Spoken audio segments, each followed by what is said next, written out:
Il y a une troisième voie d'explication qui est peut-être celle effectivement de la stupidité et de la bêtise. Qu'est-ce qui fait qu'il y a une telle épidémie de bêtise qui s'étend depuis une trentaine d'années?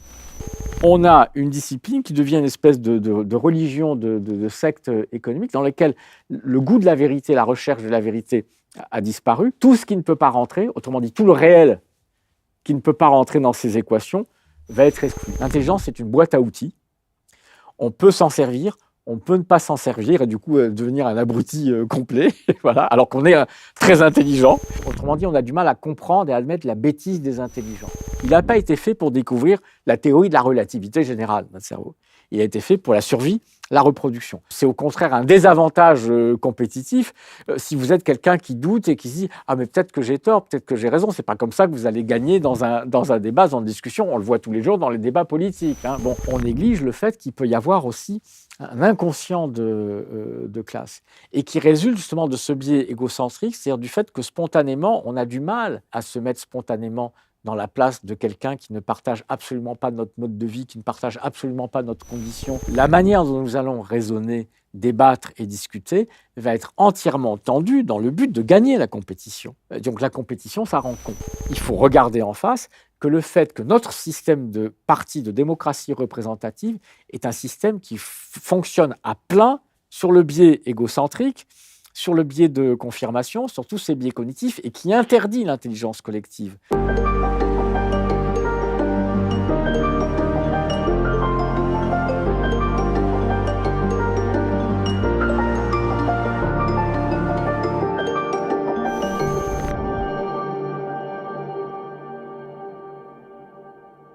Jacques Généreux, bonjour. Bonjour.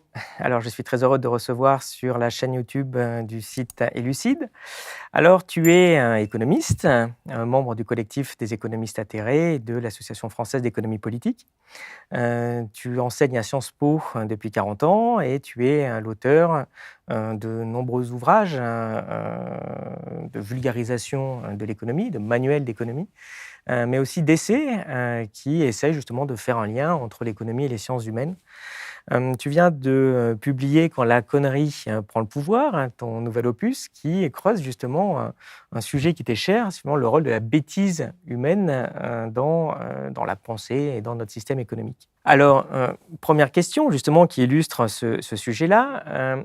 On est dans une démocratie représentative, donc normalement, la population peut désigner des représentants qui vont impliquer la politique que les gens souhaitent. Et on s'aperçoit qu'en pratique, c'est pas vraiment ce qui se passe, puisqu'on a des politiques économiques en particulier qui ne profitent pas au plus grand nombre, et voire même qui sont franchement refusées par une majorité de la population. Pourtant, dans un système où normalement, le plus grand nombre est censé décider de la politique qu'il veut. Donc on se dit, mais comment c'est possible? Qu'est-ce qui, selon toi, justement, fait qu'on est dans un système où l'intérêt général n'est plus défendu dans le système? Alors, en effet, il y a cette grande régression à partir des années, fin des années 70, années 80, avec le paradoxe que tu soulignes, qui est d'autant plus réel qu'en même temps, si on regarde ce qui s'est passé avant, déjà un peu pendant les 30 Glorieuses, mais surtout dans la fin de la période, on pourrait dire que du point de vue formel, il y a plutôt des progrès de la démocratie. On commence à parler de démocratie participative, d'intégration, participation, etc. Bon. Et donc, plus on parle de démocratie, plus avec, dans les années 80, l'effondrement du bloc communiste, plus la démocratie devient en quelque sorte le modèle, plus il y a de pays en Europe qui deviennent des pays démocratiques, et plus on va aller vers des politiques qui sont assez catastrophiques en fait pour le plus grand nombre et qui se font très très largement de plus en plus à l'avantage des plus aisés, des plus puissants et des plus riches, que montre très bien effectivement cette explosion des inégalités. Donc on a un système qui est fou, des politiques qui sont folles, qui sont contre-productives, même sur le plan économique, donc qui ne profitent vraiment qu'à une toute petite minorité de gens, et on est dans des démocraties où on peut virer finalement les gouvernements tous les 4 ou 5 ans, où le débat est libre, où la critique est libre, et donc on se dit mais comment est-ce possible? Et là, évidemment, il y a l'interprétation. Il y a plusieurs types d'interprétations. L'interprétation à cette question classique, par exemple, de la gauche, notamment la gauche à laquelle j'appartiens, tout le monde le sait, sur le plan intellectuel et pendant très longtemps sur le plan militant, il y a une grille de lecture assez classique qui dit bah oui, mais c'est normal parce qu'on est dans un système de domination de classe.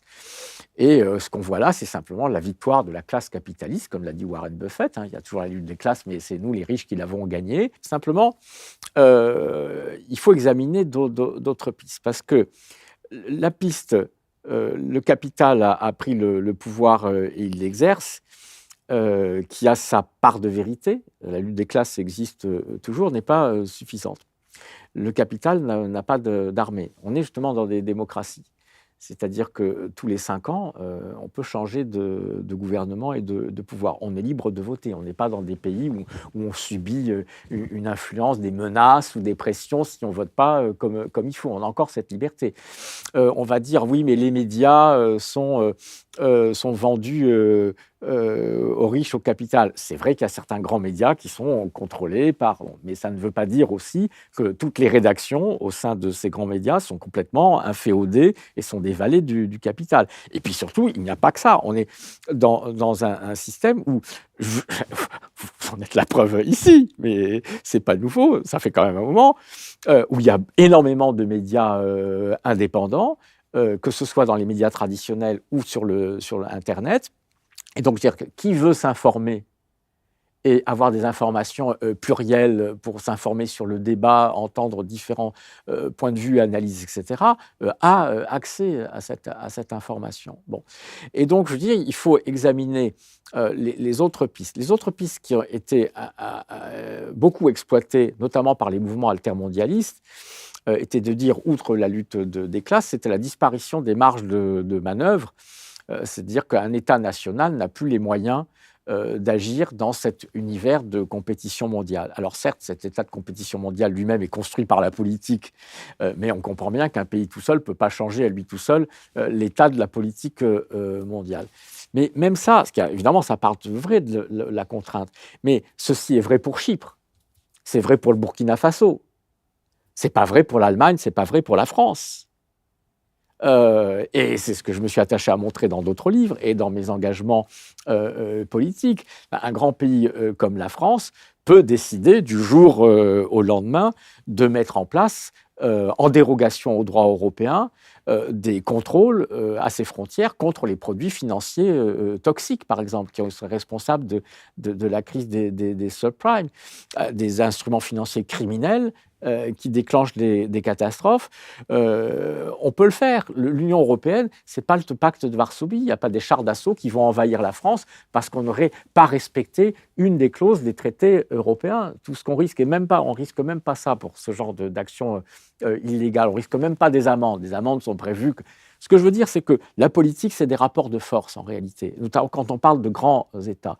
Et regardez, le pacte de stabilité, il y a un déficit maximal. Bon, tout le monde, presque tout le monde, a violé cette clause, y compris l'Allemagne, qui représente le modèle type de la rigueur budgétaire. Il n'y a jamais eu de sanctions contre aucun pays. On est dans le rapport de force. Donc l'idée qu'on a des marges de manœuvre limitées, je veux bien pour un petit pays. Donc il faut évacuer cette interprétation. Alors après, il en reste finalement une autre. Si ce n'est pas juste la domination brute des plus riches. Parce qu'on est dans une démocratie et où quand même, il faut bien que les gens soient d'accord. Si ce n'est pas le fait que ceux qui sont au pouvoir, de toute façon, ils ne peuvent pas parce que la contrainte internationale est trop forte. Il reste quoi? C'est peut-être que, alors si on peut, parce qu'il y a des moyens, on sait comment faire, on peut faire autrement et on ne le fait pas. Alors, on veut dire que vous examinez forcément la troisième piste, c'est que ceux qui gouvernent sont à la fois idiots et incompétents et donc ne font pas ce qu'il faut, non pas parce qu'ils ne peuvent pas, mais parce qu'ils croient vraiment que ce qu'ils font, c'est la bonne chose pour le pays et qu'il ne faut pas faire autrement, même si ça fait 30 ans qu'on fait la même chose et que ça ne marche pas, et que ceux qui votent pour eux et qui les soutiennent en pensant que ça va défendre leur intérêt, votent pour des gens qui font des politiques qui sont contraires à leur propre intérêt. Donc il faut explorer cette piste de la bêtise et de la stupidité. Et ne pas, comme le font beaucoup de mes camarades intellectuels ou politiques, se réfugier en disant « oui, mais pour ces braves gens qui votent, c'est parce qu'ils sont manipulés par les médias. À quoi je réponds? Oui, mais toi, camarade, ou toi, camarade professeur, tu n'es pas manipulé, toi. Tu n'as pas un cerveau différent d'Homo sapiens que celui des autres gens. Et donc, pourquoi on a dans la population une partie qui reste une population qui n'est pas manipulable, qui n'est pas manipulée, qui fait effort pour s'informer et qui essaie de voter vraiment en connaissance de cause, et une large partie de gens qui peuvent être manipulés par les médias. Donc, dire que ça s'explique par la manipulation des médias, ça veut dire qu'il faut explorer la question de savoir pourquoi les gens se laissent manipuler et d'autres pas. Ce qui me donne raison au moins sur ce point, qu'il faut explorer cette piste, qu'il y a une troisième voie d'explication qui est peut-être celle effectivement de la stupidité et de la bêtise. Et à partir du moment, il faudra se poser la question, quels sont les cadres et qu'est-ce qui fait qu'il y a une telle épidémie de bêtises qui s'étend depuis une trentaine d'années. Cette chaîne YouTube ne vit que grâce aux abonnements. Pour nous soutenir, vous pouvez vous abonner à notre site www.elucide.media. Vous aurez accès à de nombreux contenus exclusifs et vous permettrez en plus à notre média de se développer. On compte sur vous. Ce que tu montres aussi, c'est que finalement, dans la théorie économique elle-même, les fondements théoriques de la science en fait, que tu enseignes montrent qu'il y a eu aussi une grosse évolution dans la pratique. Il y a de moins en moins de prise en compte du psychologique aussi. On essaye de formaliser mathématiquement les choses pour dire, bah, voyez, si c'est des mathématiques, bah, donc c'est la vérité et il n'y a pas d'alternative aux mathématiques. D'ailleurs, je te propose un graphe une image qui est assez intéressante, qui montre ce qui est devenu la science économique. Ici, c'est à gauche un fameux livre de Keynes de 1936 sur la théorie générale de l'emploi, de l'intérêt de la monnaie. Et en 2005, voilà, pareil, la science économique, voilà ce qu'elle est devenue.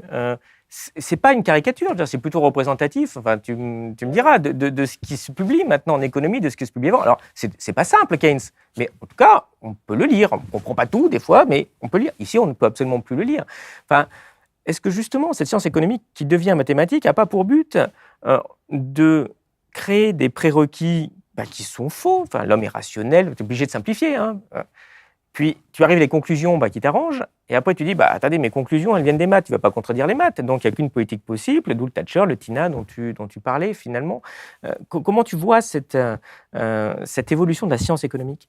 Cette obsession de l'usage des mathématiques pour faire science et ne faire des choses qu'à partir du moment où ça peut être démontré mathématiquement, va introduire, en effet, quelque chose d'assez pervers, parce que ça va éloigner, si on compare à l'époque de Keynes, ça va éloigner en fait de la recherche de la vérité. Parce qu'il y a un moment où si on ne peut plus dire en économie, et imaginons si c'était le cas en droit, en sociologie, etc., si on ne peut plus dire en économie rien qui ne soit pas démontrable mathématiquement, forcément, il y a un moment où ça va rétrécir singulièrement le champ de ce que l'économie peut comprendre et expliquer. Alors, c'est ce qui s'est passé. Ce que j'ai décrit, moi, de manière littéraire tout à l'heure, c'est l'idée qu'on a un modèle économique qui dit c'est la quantité d'épargne disponible et de travail qui fait le développement. Et donc, si vous voulez faire quelque chose, trouvez des moyens de renforcer l'incitation à épargner et à travailler. Bon. Effectivement, ça s'appuie sur un modèle d'équilibre général déjà mathématique à l'époque, à la fin du 19e siècle, qui veut montrer mathématiquement que si on laisse faire, qu'il y a de la concurrence et que les gens sont rationnels, eh bien, vous aurez un équilibre général automatique. Le problème, c'est que tout ce modèle est faux.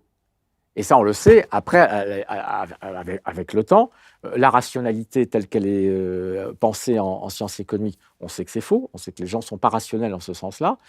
Ça a été démontré par la psychologie, par l'anthropologie, ça a été démontré même au sein de la science économique par la nouvelle branche qu'on appelle l'économie comportementale, depuis les travaux de Kahneman, Tversky dans les années 70, et de Richard Thaler ensuite, qui ont eu, pour les deux que j'ai cités, le prix Nobel, pseudo-Nobel d'économie. Donc on sait que les comportements ne sont pas rationnels en ce sens-là. Ces modèles supposent qu'il y a une concurrence parfaite de petits acteurs indépendants qui sont tous à égalité. Ça existe dans quelques cas. Il y a quelques cas où de marché, effectivement, c'est plein de tout petites entreprises où chacune a de pouvoir et ne peut peser, où la concurrence est féroce. Bon, en gros, bon, ok. Mais C'est pas le CAC 40 en général, quoi. voilà, la réalité de l'économie moderne, c'est celle des oligopoles, des monopoles, des rapports de force. Et tout le monde sait bien en économie industrielle que ce n'est pas la concurrence pure et parfaite qui décide du fonctionnement des marchés, que ça ne marche pas comme ça. Bref, donc tout est faux là-dedans, dans ce modèle. Mais où dans n'importe quelle science véritable, il y a un moment donné où une piste ou un modèle dont on sait qu'il est faux, dont il est démontré par les autres sciences, comme au sein même de la science économique, que ce modèle est faux, que ces postulats sont faux, il y a un moment, on va aller vers un autre modèle. Et ce qui s'est passé en sciences économiques, c'est exactement l'inverse. C'est-à-dire que le modèle qui est devenu dominant dans les années 80-90 est un modèle qui repart de cette théorie de l'équilibre général mathématique parfaitement abstraite, qui était une pure abstraction, en rajoutant une couche énorme d'abstraction, en disant que c'est un équilibre dynamique, stochastique, intertemporel dans le futur, et que les gens ont des anticipations rationnelles. Ils ne sont pas seulement rationnels à un moment donné, mais ils savent bien à l'avance ce qui va se passer, ils comprennent tout le détail des effets d'une quelconque politique économique. Enfin bref, on va vers un modèle. Pourquoi ? Parce que on a une discipline qui devient une espèce de religion, de secte économique, dans laquelle le goût de la vérité, la recherche de la vérité a disparu. La seule chose qui compte, c'est de n'accepter des travaux, et donc du coup des étudiants, des doctorants ou des articles dans les revues scientifiques, que ceux qui permettent d'entrer dans le cadre de cette économie mathématique. Tout ce qui ne peut pas rentrer, autrement dit tout le réel qui ne peut pas rentrer dans ces équations, va être exclu. On va renvoyer ça à la psychologie, à la sociologie ou aux faux économistes qui s'occupent de l'économie réelle. Alors finalement, ça, c'est ce que tu appelles la connerie économique. Comment tu définirais un peu plus précisément le mot connerie? En quoi c'est différent d'erreur? Oui. Alors, justement, avant, en effet, de dire que la connerie, là, il faut, tu as raison, faire attention et bien préciser ce que je fais très, très précisément dans le livre. C'est pas juste un mot, c'est pas juste une insulte, c'est pas juste une grossièreté, ça n'est même pas du tout une grossièreté, c'est un terme qui va prendre un sens très précis. Ce qu'on a décrit là, c'est effectivement tous les symptômes quand même d'une immense stupidité, et qui a gagné, puisqu'on parle aussi du coup des théoriciens, non seulement les politiques, mais aussi ceux qui pensent les systèmes qu'on apprend dans les universités et qui forment les élites politiques. Alors, dans le chapitre du livre qui est consacré justement à la banalité de la bêtise, je vais préciser ce qu'il faut entendre par là. J'étais frappé de voir que les spécialistes, même des grandes publications internationales, ont beaucoup de mal à définir l'intelligence et la bêtise. Alors je dis, il y a au moins une chose qui ressort des travaux de la psychologie, dans lesquels le mot intelligence a fini par désigner la totalité de l'activité mentale, parce que vous avez l'intelligence pratique, l'intelligence émotionnelle, l'intelligence relationnelle, l'intelligence calculatrice, rationnelle. Okay, bon, en gros, donc c'est un concept parfaitement vide, parce qu'il veut dire en fait l'ensemble des capacités intellectuelles du cerveau humain. Bon, très bien, mais du coup, il en ressort au moins un consensus, finalement, pour comprendre que l'intelligence, c'est ça, c'est un ensemble de capacités mentales. Mais donc, ça n'est pas que nous avons tous. Donc, il n'y a pas des gens intelligents et des gens pas intelligents. Hein, l'intelligence, comme on dit, il est intelligent. Personne n'est intelligent, comme personne, d'ailleurs, n'est bête. L'intelligence et la bêtise, ça n'est pas quelque chose que l'on est, et ce n'est pas de même nature. L'intelligence, c'est un ensemble de capacités que tous les humains ont. Voilà. C'est un ensemble de capacités intellectuelles, de réflexion, de recherche, de compréhension des émotions, des relations, etc., que nous avons. Certains ont peut-être quelques capacités cognitives un peu plus développées que les autres, mais enfin, la moyenne est à peu près la même pour tout le monde. Bon. La bêtise, ce n'est pas le contraire de l'intelligence, parce que souvent on croit, on dirait lui il est bête, il est intelligent. Non, la bêtise c'est pas le contraire de l'intelligence. On est tous intelligents en ce sens qu'on a tous des capacités. La question c'est de savoir comment on s'en sert de cette intelligence. Et donc ce que j'appelle la bêtise, c'est très précisément la suspension de l'effort qui est nécessaire pour se servir de manière adéquate de son intelligence. L'intelligence, c'est une boîte à outils. On peut s'en servir, on peut ne pas s'en servir et du coup devenir un abruti complet, voilà, alors qu'on est très intelligent. Et donc la bêtise, c'est la suspension de l'effort, c'est l'arrêt de l'effort qui est nécessaire pour se servir de son intelligence. On fait ça tous les jours. Je dirais c'est la bêtise ordinaire et on le reconnaît, dire oh ben je suis bête ou je suis con, j'ai pas réfléchi, j'ai fait ça, c'est stupide, parce que notre cerveau, on va sans doute en parler, il n'est pas spontanément fait pour ça, pour se poser des questions complexes, faire attention à tout. Il est fait pour d'autres fonctions beaucoup plus vitales.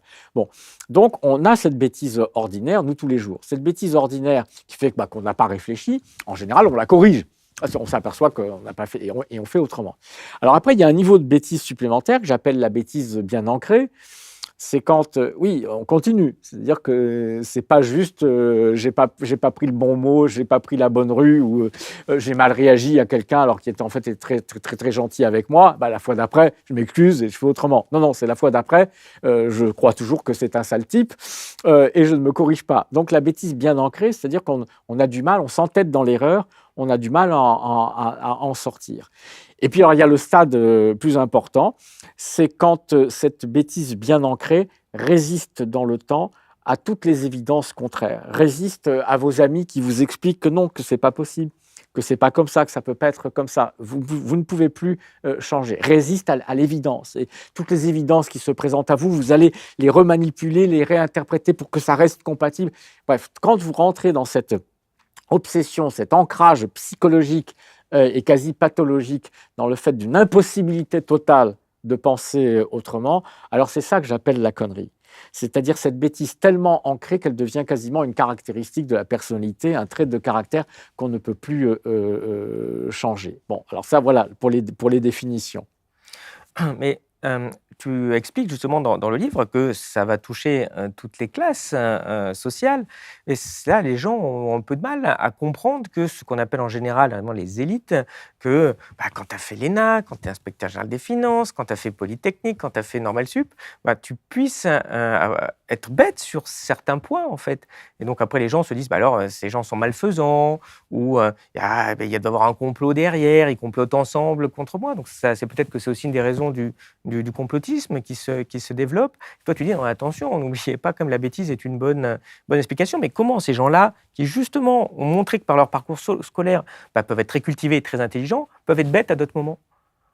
Oui, alors tu as raison d'insister là-dessus parce que c'est une des sources de résistance à ma piste de la bêtise quand je dis non, par exemple, Macron n'est pas le président des riches, c'est quelqu'un qui croit sincèrement qu'il a la bonne politique. Il fait juste mettre en application ce qu'on lui a appris, en partie à Sciences Po, beaucoup à l'ENA et à l'inspection des finances. On va développer son cas un peu plus voilà, après. à ce que croit toute une élite. Voilà.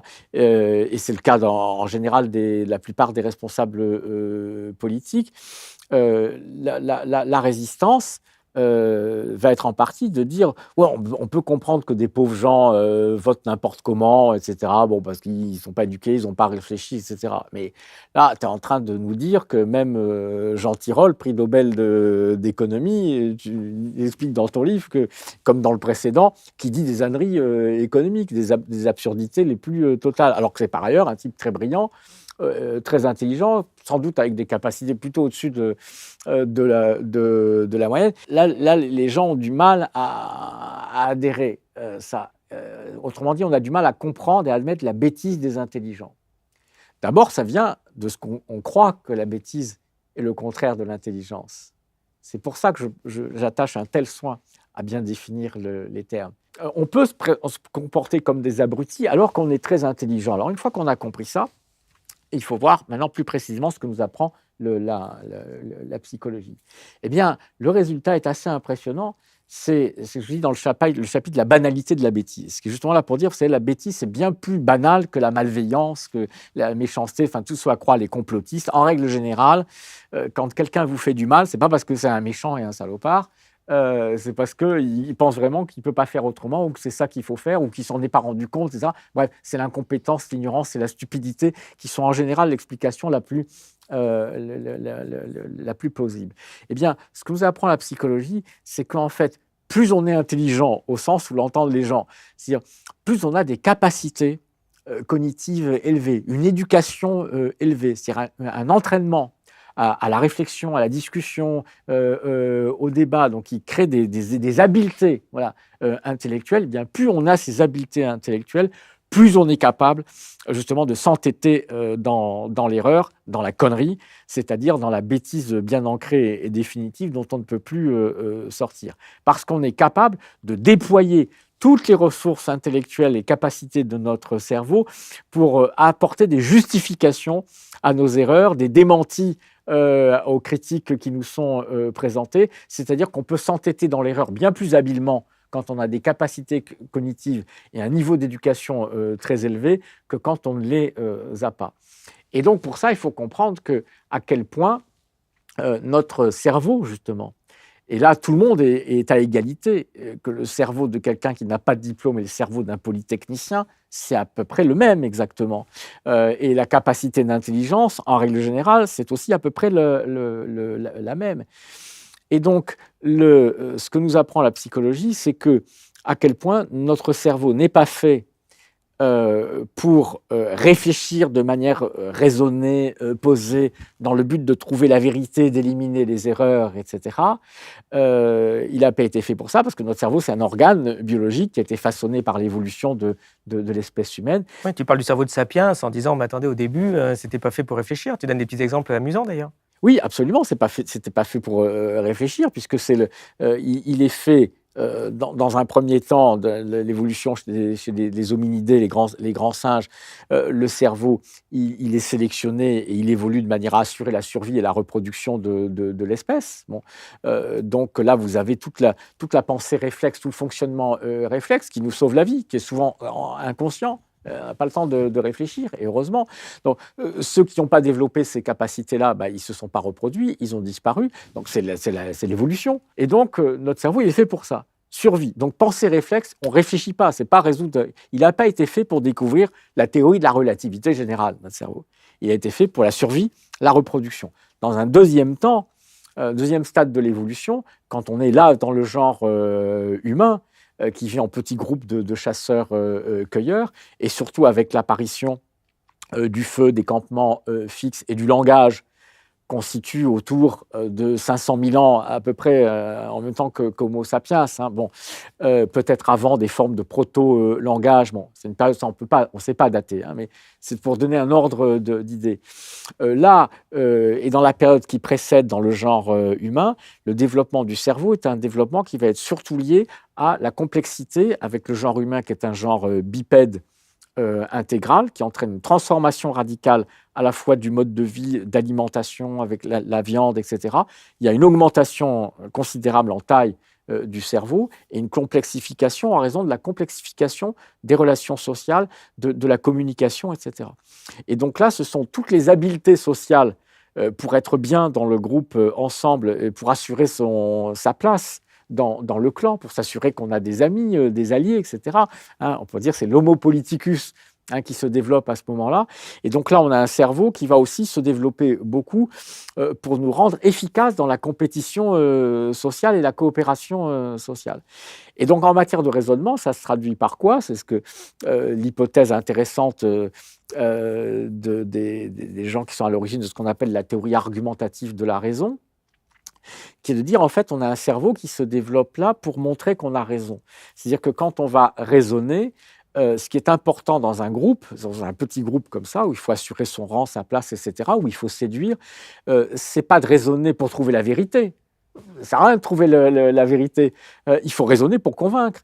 Il faut raisonner pour expliquer qu'on est le meilleur. Il faut raisonner pour montrer qu'on a raison. Il faut raisonner pour séduire. Bon, donc évidemment, c'est au contraire un désavantage compétitif si vous êtes quelqu'un qui doute et qui se dit ah mais peut-être que j'ai tort, peut-être que j'ai raison. C'est pas comme ça que vous allez gagner dans un débat, dans une discussion. On le voit tous les jours dans les débats politiques. Hein. Bon, c'est en général un débat d'abrutis très très souvent parce que chacun montre uniquement à trouver qu'il a raison, pas du tout à entendre l'autre, à écouter l'autre. Notre cerveau, justement, n'est pas fait pour ça. Donc, on a un cerveau qui est fait pour penser vite de manière réflexe sans réfléchir. Et quand nous réfléchissons, que nous croyons réfléchir pour trouver la vérité, pour raisonner, notre cerveau, lui, spontanément, il est fait non pas pour trouver nos erreurs, essayer d'éliminer nos erreurs, il est fait orienté uniquement dans l'optique de confirmer ce que nous croyons et trouver les bonnes manières de démontrer qu'on a raison. Autrement dit, il est parfait pour la bêtise, pour l'entêtement dans la bêtise. C'est ce qu'on appelle le biais de confirmation. C'est-à-dire que nous allons raisonner pour chercher à confirmer, ne retenir que les arguments, les faits, les trucs qui vont dans notre sens, et puis les autres, on les oublie. L'exposition sélective, on va tous évidemment préférer être avec des gens qui ont les mêmes goûts que nous, qui pensent comme nous, que de voir en permanence vivre avec des gens avec qui on n'est pas d'accord. Du coup, on vit entre clones, on vit entre gens qui ne pensent tous que la même chose. Alors, c'est pas comme ça, évidemment, que le débat va pouvoir se développer, que la recherche de la vérité va progresser. Il y a la force de nos premières impressions. On s'en rend même pas compte, mais la plupart de nos raisonnements sont inconsciemment surdéterminés par des premières impressions qui restent et qui persistent. Il y a l'entêtement dans l'erreur qui est très bien documenté, d'où le biais de confirmation. C'est que même après que les gens aient été dans des expériences mis devant leur erreur, eu la démonstration qu'ils s'étaient trompés, on n'en démord pas. Il y en a une multitude. Bon, il faut lire le livre pour avoir la totalité ou des livres de psychologie cognitive. Mais c'est très important pour comprendre que du coup, il y a une véritable banalité de la bêtise. Et, dernier point, on pourrait s'attendre à ce que quand même des gens qui, par leur métier, leur vie professionnelle, c'est le cas des intellectuels, c'est le cas des scientifiques, c'est le cas des énarques, des polytechniciens, enfin, des gens qui ont fait des longues études ou qui sont des métiers qui ne sont pas des métiers d'exécution, mais des métiers où il faut continuer d'être dans la discussion, dans la réflexion. Alors, c'est encore plus le cas pour les vrais scientifiques. On pourrait s'attendre à ce que quand même ces gens développent des habiletés dans la quête de la vérité qui fait que peut-être que eux quand même peuvent plus facilement échapper que les autres à un certain nombre de ces biais cognitifs, notamment le fameux biais de confirmation, ne retenir que les trucs qui vont dans notre sens et négliger les trucs qui contredisent. Évidemment, là, on comprend bien que là, c'est le contraire même de l'esprit scientifique. Alors, on va se dire, quand même, les scientifiques, eux, ne doivent pas être sujets au biais de confirmation. Et là, vous avez une multitude d'expériences qui montrent donc que des scientifiques peuvent être tout autant atteints par le biais de confirmation. Oui, tu cites une expérience, d'ailleurs, tu peux nous la résumer, qui est très intéressante. L'expérience de Mahoney, j'ai oublié l'autre auteur, là, dans les fin des années 70, qui part il avait pris 3 échantillons. C'était de Monbreux, je crois. Voilà, un groupe de pasteurs protestants puritains, enfin vraiment intégristes, le type de population dont on s'attend à ce qu'il soit le plus ancré dans ses certitudes et soit le moins disposé à reconnaître une erreur et donc le plus exposé au biais de confirmation, n'aller que dans le sens qui va dans ce sens. Bon. Un deuxième échantillon qui vont être des scientifiques purs, biologistes, etc. Donc on peut penser qu'au contraire, eux, ils ont l'habitude d'éliminer les erreurs, puisque on nous a dit que c'est comme ça que la science progresse. Bon.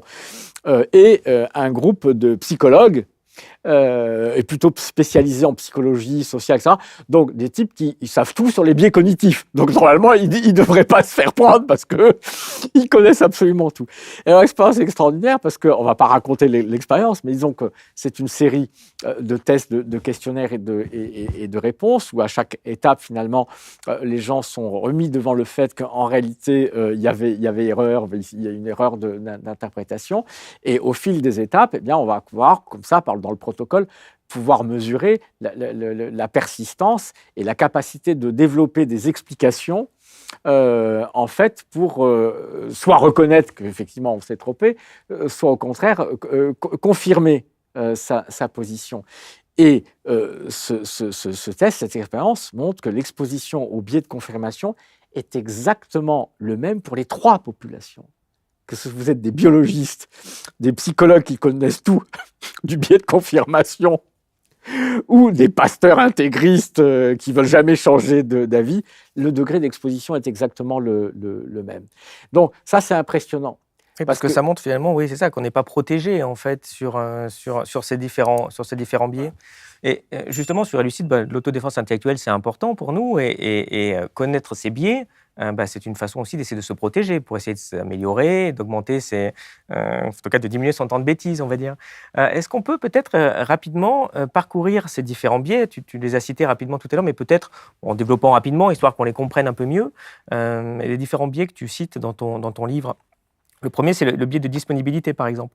Alors oui, alors disons que pour les trier, il y a des biais qui concernent puisque normalement pour chercher la vérité, il faudrait commencer par avoir des informations, savoir traiter et trier l'information, ensuite raisonner et ensuite abandonner ses erreurs. Et on s'aperçoit en fait que sur ces trois registres, on est plutôt tendance spontanée à faire le contraire. Donc d'abord dans l'accès à l'information et le tri de l'information, il ne va pas y avoir du tout une recherche systématique d'information, mais surtout on va prendre le biais de disponibilité où on prend ce qui nous tombe sous la main, ou plutôt sous le crâne, hein. C'est-à-dire que on prend la dernière information disponible, hein, la plus accessible, la plus facile pour pas faire effort, pour économiser du temps de cerveau, voilà, hein. Donc ça c'est le poids surdéterminant finalement dans nos choix de nos décisions de l'information qui est immédiatement disponible, la plus facile et qui n'est pas forcément évidemment et souvent n'est pas la plus pertinente. Ouais, c'est qu'on n'a pas envie d'aller faire l'effort, d'aller passer beaucoup de temps pour chercher. Et C'est un peu ça. absolument, et oui, parce que ça demande un effort. Alors le biais de confirmation participe de cette Oui, c'est le suivant. On ne de va pas ce aller tri. chercher partout. Ce Je tri. vais voir Non, plutôt. on trie. ce Il que y a je- des choses qui arrivent, ça me plaît pas. Bon, alors hop, élimination, et on va pas regarder plus loin, et parfois même de manière presque inconsciente. C'est spontané. Il y a des choses qui vont nous paraître stupides, c'est juste parce que c'est totalement contraire à nos croyances. Et donc, on va dire non, pas pertinent. Donc, Mais ça peut être la source aussi que tu qualifies. Je sais pas, tu es de gauche, tu vas dire oh là, il y a un trou dans le oui. Figaro, moi oh là, Oui. je vais pas, c'est le truc. Non, Oui, mais attends, il faut faire attention. Des fois, ça peut être vrai, quoi. voilà, exactement. Vous avez l'exposition sélective que j'ai évoquée qui contribue à ça. C'est-à-dire le fait qu'on va avoir du mal à avoir accès à une information complète, plurielle, qui nous permettrait justement d'être dans la réflexion complexe, parce qu'on vit plutôt avec des gens qui pensent comme nous. On lit plutôt des journaux qui sont de notre bord politique, si on en lit encore. On fréquente plutôt des gens avec lesquels on est en accord. Donc notre mode de vie, d'être social, nous conduit par nature à être plutôt exposés aux mêmes opinions que nous, que d'être stimulés dans une discussion à la fois aimable et intelligente, parce que ce qui pourrait nous faire progresser. Parce que si vous êtes une discussion avec un adversaire, un méchant, dont vous savez qu'il ne vous aime pas et qui veut piquer votre poste, c'est sûr que vous n'allez pas spécialement disposé à essayer d'entendre et de comprendre ce qu'il veut dire. Or, c'est ça qui nous manque. Ce qui nous manque le plus, et qui manque de plus en plus dans le débat politique, c'est des espaces de discussion dans lesquels on pourrait être confronté régulièrement en permanence avec des gens qui ne pensent pas comme nous, mais qui sont des gens sympas, gentils, qui nous respectent, et qui ont envie de comprendre ce que nous on pense. Ah, là, vous voyez, c'est ce qu'on est en train d'essayer de faire ici, discuter. On n'est pas obligé d'être d'accord. Mais ça peut être intéressant d'être avec des gens qu'on n'est pas d'accord si on ne les perçoit pas comme des ennemis, des adversaires et des méchants. Bon, et donc ça, évidemment, alors ça, c'est un biais de complaisance aussi. Oui, forcément, oui, il y a cette facilité-là. Alors, il y en a beaucoup, on ne peut pas tous les dire, mais donc il y a cette première truc, le tri des informations. On a une formation très partielle. Après, dans la manière de traiter l'information traiter l'information et de raisonner. Alors là aussi, il y a de multiples erreurs. Alors le biais de confirmation qui est à cheval sur les deux, c'est-à-dire qui maltraite à la fois l'information, mais qui intervient après dans le mécanisme du raisonnement, évidemment joue son rôle. Et comme je le disais, plus on a de capacité intellectuelle, ce que montrent les expériences là-dessus, c'est que même une fois qu'on est confronté devant des évidences, et y compris dans les expériences, par des gens qu'on ne peut absolument pas suspecter d'être des gens qui vous veulent du mal, etc., ou qui sont malhonnêtes, qu'on est confronté à des évidences contraires, eh bien, là encore, la capacité intellectuelle est plutôt un inconvénient, en fait, Parce que la capacité intellectuelle fait que le cerveau va développer beaucoup plus rapidement des arguments pour justifier en fait la position qui a été prise et chercher à la conserver. Vous avez, comme je le disais déjà tout à l'heure, la force de la première impression et la persistance des premières impressions. Et ça, c'est en partie inconscient. Dans les 200 millièmes de seconde qui précèdent l'arrivée à la conscience en fait, d'un concept, d'une idée ou de quelque chose, en fait, notre cerveau est déjà imprégné d'une première impression qui est chargée d'émotions, de souvenirs du passé, etc., qui détermine déjà si on a un rapport positif ou négatif à la chose, et qui déjà oriente après la manière de penser. Et ça, on ne le sait même pas, on s'en rend même pas compte, et donc évidemment, ça gêne. Vous avez le biais de généralisation abusive, qui est très, très documenté. C'est-à-dire croire qu'à partir d'informations personnelles, ponctuelles, limitées, quelques informations, on peut en tirer une conclusion générale. Alors ça, en économie, ça joue, et dans les rapports à la politique, à l'économie, ça joue un rôle très, très important. Combien de fois, moi, j'ai discuté avec des entrepreneurs, je dis, ah, monsieur Généreux, vous êtes sympa, vous êtes de gauche, voilà. Mais moi, je connais le terrain. Et donc, moi, je vous explique que dans mon cas, dans mon entreprise, voilà, et quand on est en situation de crise, ben effectivement, il faut réduire les coûts. Parce que si on ne réduit pas mon coût du travail, mon coût du crédit, ma charge fiscale, etc., ben, ce n'est pas possible. Je perds des parts de marché, je ne suis plus compétitif. Et donc, à la fin, je bouclerai l'affaire, je fermerai la porte de l'entreprise, etc. Donc, en effet, face à une crise, c'est une bonne politique que d'essayer de restaurer notre compétitivité en baissant les coûts. Oui, donc je réponds toujours à ce cher entrepreneur, je dis oui, vous avez parfaitement raison. Vous, la stratégie rationnelle pour vous, de votre point de vue, au niveau le vôtre microéconomique d'entrepreneur, c'est ce que vous devez faire. La situation est difficile, vous avez moins de clients, ce n'est pas le moment d'augmenter les coûts. Donc, il est parfaitement normal et rationnel que vous cherchiez à réduire autant que faire se peut tous vos coûts. Mais maintenant, dites-vous bien, raisonnez maintenant d'un autre point de vue, qui est le point de vue global et macroéconomique. Si tout le monde fait ça, si on est dans une situation, parce qu'on est en crise, tous les acteurs de l'économie se mettent à réduire leurs coûts, leurs dépenses, leurs salaires, etc. Vous avez un effondrement général du niveau de revenus et de dépenses. Vous croyez que c'est comme ça que vous allez sauver votre entreprise ? En fait, on va multiplier le nombre de faillites au lieu de les réduire. Dire, ah oui, alors là, parfois, le regard s'illumine. Il dit, oui, bon, c'est un autre point de vue. Eh bien, effectivement, c'est un autre point de vue. Donc, biais généralisation. Croire qu'à partir de son expérience, ces quelques points d'observation, eh bien, on peut tirer une loi générale. Non, la loi générale suppose de se placer du point de vue de la généralité. Donc, en économie, en politique, la loi générale suppose de ce point de vue, du point de vue de la nation, du point de vue du monde, du point de vue de la macroéconomie, pour comprendre les effets sur le niveau microéconomique. Et sinon, là, vous êtes dans l'erreur la plus totale. Et donc, là, on voit bien comment les conséquences de ça, c'est très important, c'est que là où on dit, nous, notre travail, c'est de produire de l'information dans les médias, ou les intellectuels de produire de l'information pour convaincre, etc., malheureusement, il faut comprendre que le type d'information qu'on développe, qui sont des informations générales, et qui vont essayer de ne pas s'appuyer juste sur quelques cas particuliers, le type d'information qui consiste à dire aux gens, mais voilà ce qu'on sait. Par exemple, parce que les statistiques ou toute une série d'enquêtes et d'études nous apprennent que voilà quelle est la réalité du phénomène. Il faut bien comprendre que ce type de présentation de la vérité et de l'information a beaucoup moins d'impact spontanément sur nous, sur une vérité qui est établie sur simplement quelques observations, mais qui sont proches de nous, qui sont fiables parce qu'on les a vues, parce que c'est énoncé par des témoins, que l'on peut voir, qui ont une existence réelle. C'est-à-dire que quelques informations, mais incarnées, précises, bien réelles, nous impactent beaucoup plus qu'une information sous forme générale, alors qu'elle est, celle-ci, éventuellement, 1000 fois plus pertinente. Tu développes aussi un autre biais qui est intéressant, qui est le biais égocentrique. Oui, alors là, j'emploie ce terme dans un sens particulier, je parle même d'un métabiais.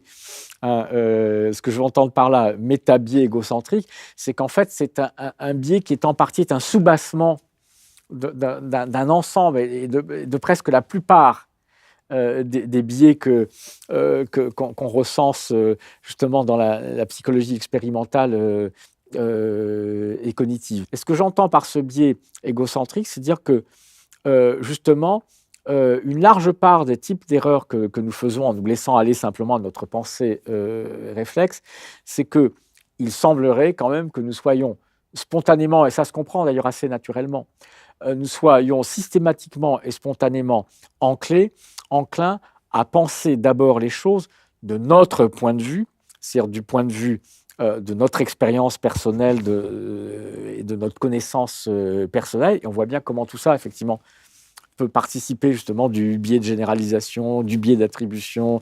Bon, ça va bien.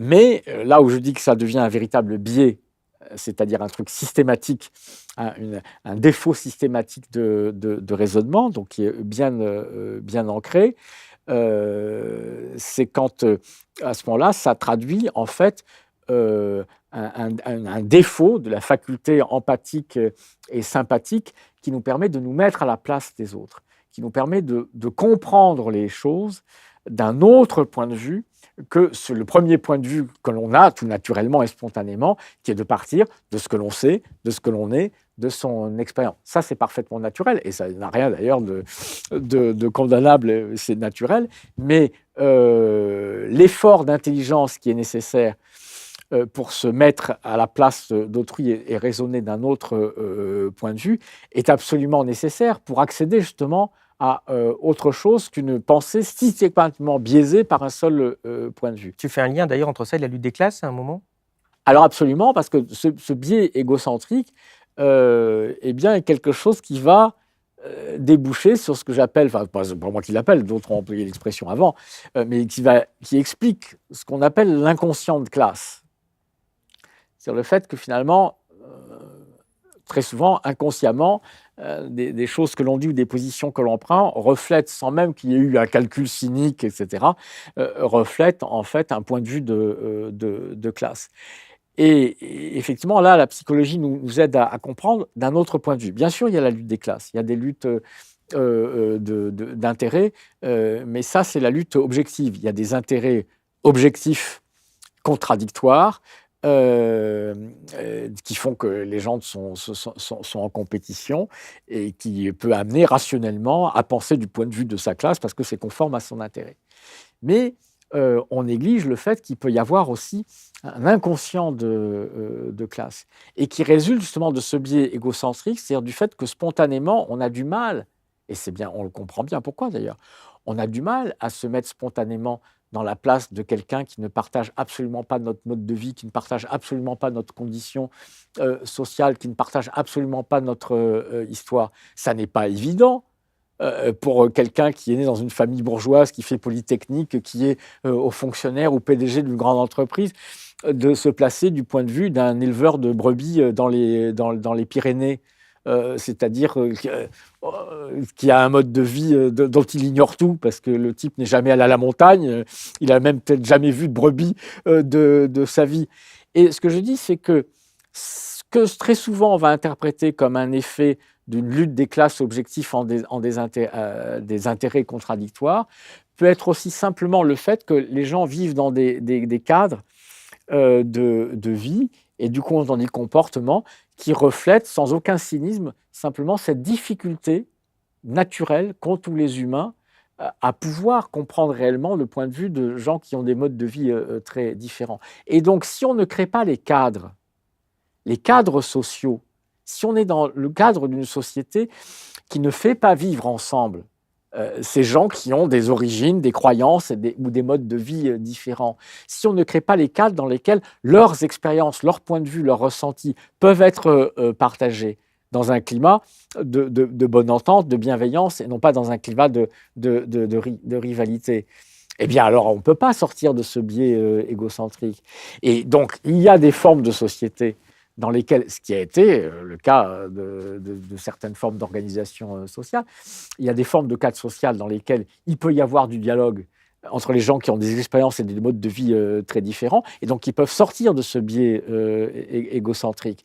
Mais il y a des cadres, par exemple celui ce que j'appelle la dissociété, c'est-à-dire une société qui installe la rivalité généralisée, qui fait exploser les inégalités, qui fait donc exploser les divergences de mode de vie, la ségrégation, la dissociation, c'est-à-dire les classes supérieures qui en fait sont séparées des classes moyennes, les classes moyennes qui sont elles-mêmes d'ailleurs séparées de la classe ouvrière, une classe ouvrière qui méprise les pauvres et les chômeurs parce qu'ils pensent que ce sont juste des feignants qui ne veulent pas travailler. C'est-à-dire que quand on est dans un système et un cadre social général qui favorise la dissociation de tous les groupes humains, qui ne crée aucune occasion de vivre ensemble et de délibération, on ne peut pas sortir de ce biais égocentrique. Et ce biais égocentrique, peut-être qu'on va en parler, évidemment, c'est ce qui pourrit la vie politique et le débat politique, qui est organisé en fait pour faire ça, pour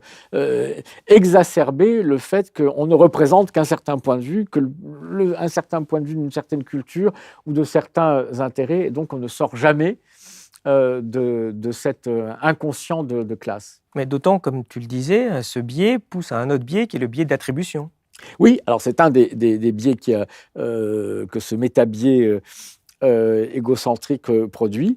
Biais d'attribution qui est le fait que spontanément, nous avons tendance, lorsque nous observons les autres, à attribuer leur comportement ou leurs idées, etc., à des caractéristiques personnelles, à des traits de personnalité ou de caractère, et donc à leur choix, à leur responsabilité personnelle, plutôt qu'aux circonstances ou aux conditions dans lesquelles ils sont.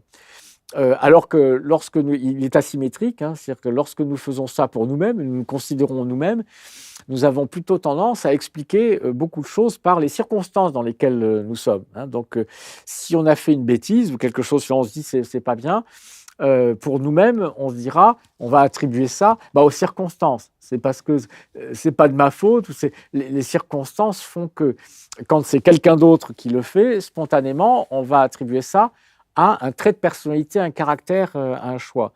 Ce qui nous amène à penser, et qui favorise beaucoup les théories complotistes. Hein, c'est-à-dire, si quelqu'un fait quelque chose qui vous fait du mal, forcément, c'est que c'est un méchant. C'est quelqu'un qui est dans une logique méchante, cynique, malveillante, et vous ne commencez pas par vous dire, mais à essayer de comprendre pourquoi. Mais c'était dans quelles conditions? Est-ce qu'il a toujours fait ça? C'est-à-dire analyser le contexte. Il y a un dernier biais qui est très important, le biais d'engagement, le biais des coûts irrécupérables, qui a entraîné beaucoup de problèmes en fait, économiques et dans la vie d'ailleurs. Tu peux nous expliquer ce que c'est? Oui, alors absolument. Alors effectivement, après les erreurs de tri, de sélection d'informations, les erreurs de mécanique de raisonnement, on peut leur donner différents noms. Hein, on parle aussi parfois de sophisme de l'amortissement. Donc c'est le fait que, bien connu finalement, parce qu'on en fait souvent l'expérience, c'est d'entêtement dans l'erreur, qui vient de ce qu'une fois qu'on s'est engagé dans une direction, une direction de vie, par exemple, ou un investissement pour un investisseur, et qu'on est confronté à des difficultés, où on voit que ça ne marche pas, où on comprend finalement, où on commence à comprendre que c'est un échec, que c'est une erreur, on va avoir très souvent une propension naturelle à essayer de tout faire pour essayer de sauver notre engagement, de s'y maintenir, par une forme de déni de l'échec, de déni de l'erreur, parce que c'est trop douloureux de reconnaître, et en développant vraiment ce sophisme que nous, on a tendance à appeler le sophisme de l'amortissement, parce que c'est le type de justification qu'on se présente, hein, qui est qu'il faut amortir son investissement. Donc, si j'ai passé tant de temps à développer tel type de produit, par exemple, dans l'entreprise, et au bout de quelques années, tout montre que c'est une catastrophe, que c'est un gouffre financier, etc., avant de prendre la décision d'arrêter, qui impliquerait de reconnaître que je suis un mauvais entrepreneur, etc., ça va prendre énormément de temps et on va essayer de trouver un moyen de sauver le produit, le machin. De remettre de l'argent, en fait, dedans. Et aggraver, etc. Alors, on voit bien comment ça joue beaucoup en politique et en économie. C'est-à-dire que quand vous êtes engagé dans une logique intellectuelle, comme par exemple les politiques néolibérales de baisse des coûts, etc., que vous avez fait toute votre carrière politique là-dessus, ou toute votre carrière d'économiste sur ce modèle d'équilibre général automatique qui règle tous les problèmes, et que vous êtes confronté à une situation qui dit, oui, mais pardon, mais quand il y a des crises, l'équilibre général, ça ne marche pas, c'est la cata. Et Keynes avait raison, il faut intervenir, il faut faire quelque chose pour sauver l'économie. Que vous êtes l'économiste qui défend le modèle Keynes est un idiot et ne faites rien, tout va s'arranger, ça ne s'arrange pas. Bon, c'est difficile. Ou que vous êtes le politique, vous êtes devant cette situation et bon, qu'est-ce que vous faites? Et là, c'est là qu'on voit que ce sophisme de l'amortissement est très important parce qu'il y a un compte psychologique dans nos têtes. Il n'y a pas qu'un compte rationnel, il y a un compte émotionnel. Dire je me suis trompé, c'est-à-dire que tout ce que j'ai appris à l'école, tout ce que j'ai cru, tout ce sur quoi j'ai fondé l'orientation de mon projet politique, en fait, est faux, et donc je change de politique, eh bien, même si quelque part on a la capacité intellectuelle de le faire, et même si quelque part, sans doute, de temps en temps, l'idée surgit que vraiment il faudrait peut-être changer, il y a une résistance énorme, parce que le coût psychique de cette conversion est tellement violent et douloureux que je vous garantis qu'il y a des résistances qui se mettent en place pour dire mais non, pour trouver une justification, jusqu'à cette justification que j'évoque et qu'on entend de plus en plus souvent. Quand vous avez une politique qui ne marche pas, ce qui était le cas des politiques de baisse des charges. En France, on baisse les charges depuis 40 ans. Voilà, bon. Toujours du même nombre, du même raisonnement. Depuis la crise 2008, toutes les politiques, Hollande, Sarko, Hollande, et puis après Macron, c'est toujours le même truc, baisse des coûts, des charges pour la compétitivité. Ça ne marche pas. Même les agences indépendante d'évaluation des politiques publiques, dire que dépenser 50 milliards par an de baisse des charges, c'est juste du fric donné aux entreprises pour rien, aux grandes entreprises en plus, ou aux actionnaires, mais ça ne change rien, ça n'est pas efficace. Eh bien, l'argumentation qui va être donnée parfois atteint ce niveau d'absurdité qui consiste à dire « oui, mais c'est parce qu'on n'est pas allé encore au bout ». Et donc, l'inefficacité d'une politique devient la preuve qu'il faut s'y engager encore plus à fond, c'est-à-dire qu'il faut encore plus baisser les charges, qu'il faut encore plus flexibiliser le travail, c'est-à-dire encore plus martyriser les gens et l'économie. Et à ce moment-là, ça finira par marcher. Et là, on voit bien à quel point l'entêtement dans l'erreur et l'impossibilité d'admettre l'aversion à la perte de sa propre identité, de ses propres croyances, est un blocage absolument fabuleux. On sait que le système néolibéral pousse fortement les individus à la compétition.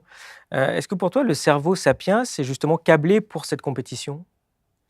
Alors, notre cerveau n'est pas que prédisposé à la compétition, hein, il est aussi prédisposé à la coopération, à la solidarité, à l'empathie. Hein, donc, on a des fonctions complexes qui sont liées à notre état d'être social, dont la totalité du métabolisme physique, biologique et cérébral s'est constituée dans le cadre de petits clans de chasseurs-cueilleurs qui passent la totalité de leur vie dans un groupe de quelques dizaines de personnes. Donc on est hyper adapté à l'évolution dans ce contexte-là. Ce qui entraîne, mais aussi dans un univers hostile, qui nécessitait aussi le développement de capacités à la lutte pour la survie, donc aussi à la compétition, à la rivalité. Mais voilà, il y a toutes ces facultés.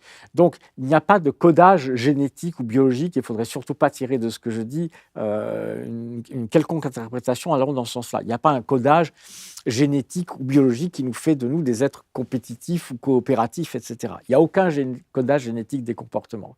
Il y a une construction sociale des comportements par l'histoire du lieu dans lequel on grandit, du groupe dans lequel on grandit, de la société dans laquelle on évolue. Voilà. D'où l'importance précisément du cadre social. Et que moi, la principale leçon que je tire de cette réflexion sur les biais, l'entêtement dans les erreurs, les conséquences que ça a en matière de politique économique et sociale, c'est qu'il y a une urgence à restaurer des cadres sociaux dans lequel, justement, on ne soit pas dans des cadres qui systématiquement font primer la logique de compétition, parce que la compétition, ça rend bête. Dans le livre, je suis un petit peu plus cru, puisque j'emploie le terme « connerie » que j'ai défini, donc qui pour moi n'est pas une trivialité ni une grossièreté, mais un terme technique qui veut dire quelque chose. Donc la compétition, ça rend con. Parce que la compétition, et l'état de compétition entre les êtres fait que la manière dont nous allons raisonner, débattre et discuter va être entièrement tendue dans le but de gagner la compétition. Ce qui peut rendre le débat politique, par exemple, totalement stupide. Ce qui peut rendre la conversation dans un dîner entre amis ou connaissances totalement stupide. Si vous avez des gens qui sont en quelque sorte en rivalité pour la reconnaissance, pour briller auprès de l'assistance, pour séduire quelqu'un, pour gagner un poste, parce qu'il faut avoir des alliés, des soutiens ou des votes. Si vous êtes dans une discussion où l'enjeu, c'est une compétition pour obtenir quelque chose, séduire quelqu'un, gagner de l'argent, gagner une place, etc., ça rend totalement stupide parce que ça vous met en état de bataille. Et donc, pensée réflexe de la proie, de celui qui doit se battre contre un prédateur, ça c'est le truc le plus primitif. On est en état de combat. Donc, pensée réflexe, non pas pensée complexe et réfléchie, de l'animal qui se bat pour sa survie, et pensée beaucoup plus sophistiquée sur le plan intellectuel, du raisonnement pour séduire, pour convaincre, etc., mais dans le but de gagner, pas du tout dans le but d'entendre, de discuter, de faire apparaître la vérité. Donc, la compétition, ça rend con. Et donc, ça rend con. D'abord parce que le fait même d'être en état de compétition du point de vue des biais cognitifs, ça active tous les réflexes qui ont tendance à mettre sous le boisseau la pensée raisonnable et réfléchie, mais parce que les conditions d'existence de gens qui sont placés en situation de rivalité, donc de stress, ça va être dans le travail, ça va être dans la vie, ont aussi beaucoup d'effets délétères. C'est-à-dire que ça sature complètement le temps et l'esprit des gens et ne laisse plus aucune espèce de disponibilité dans le stress et la fatigue ou l'épuisement pour faire autre chose que d'essayer de ne pas penser, de se détendre. Ça demande un tel effort. Quand on comprend ça, c'est ce que je voudrais que ceux qui m'entendent comprennent. Parce que même des gens très très intelligents et très très entraînés à la réflexion ont du mal à faire cet effort d'intelligence pour échapper à leur biais de confirmation, comprendre que c'est un travail, que c'est un effort, que si on n'est pas tous les jours de sa vie dans cet effort d'intelligence, attends, avant de réfléchir, est-ce que tu peux dire ça, etc. C'est un effort, c'est un travail. Pour avoir ça, il faut avoir de l'énergie, il faut avoir eu le goût, avoir été éduqué au goût de faire ça. Il faut avoir l'envie, il faut avoir le temps, il faut avoir l'énergie. Il faut... Si vous êtes stressé parce que vous ne pouvez pas payer votre loyer à la fin du mois, parce que l'électricité est trop chère, que vous rentrez du boulot fatigué, qu'il n'y a pas de transport public, il faut vraiment que la vie de nos vies, et je parle même de moi qui suis un hyper privilégié, mais moi aussi, je suis dans le métro bondé, je cours, j'ai plein de boulot, etc. La vie rend les choses...